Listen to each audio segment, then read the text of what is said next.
नमस्कार। कीर्तन संध्या रत्नागिरीतर्फे गेली 13 वर्ष आपण रत्नागिरीमध्ये भव्य असा कीर्तन महोत्सव आयोजित करतो। त्याचप्रमाणे 2025 म्हणजे येणारा जे आता जानेवारी 2025 हे साल आहे, यामध्ये दिनांक 8 जानेवारी ते 12 जानेवारी यामध्ये आपण हा कीर्तन महोत्सव आयोजित केलेला आहे। यावेळेला आपण जो विषय ठेवलेला आहे तो विषय असा आहे की महाभारत। गेल्या वर्षी आपण रामायणावर कीर्तन सादर केलं होतं, यावर्षी आपण महाभारत हा विषय घेतलेला आहे आणि ह्याचं स्थळ आहे आपलं प्रमोद महाजन जे क्रीडा संकुल आहे, तिकडे हा महोत्सव होणार आहे। संध्याकाळी 6 ते 10 या वेळात हा महोत्सव आपला होणार आहे। तसेच यासाठी आपले स्थानिक वादक जे कलाकार आहेत हे सगळे यामध्ये समाविष्ट आहेत।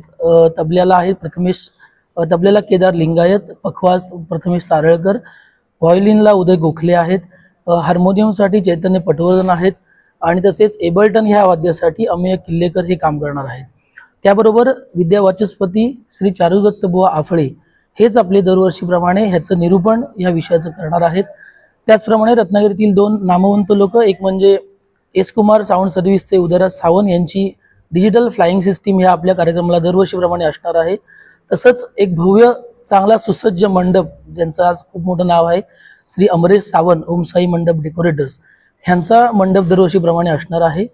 तरी आमच्या सर्व समूहातर्फे मी सगळ्या नागरिकांना असं आवाहन करतो की हजारोंच्या संख्येने या तुम्ही उत्सवाला, आमच्या या कीर्तन महोत्सवाला उपस्थिती दाखवा।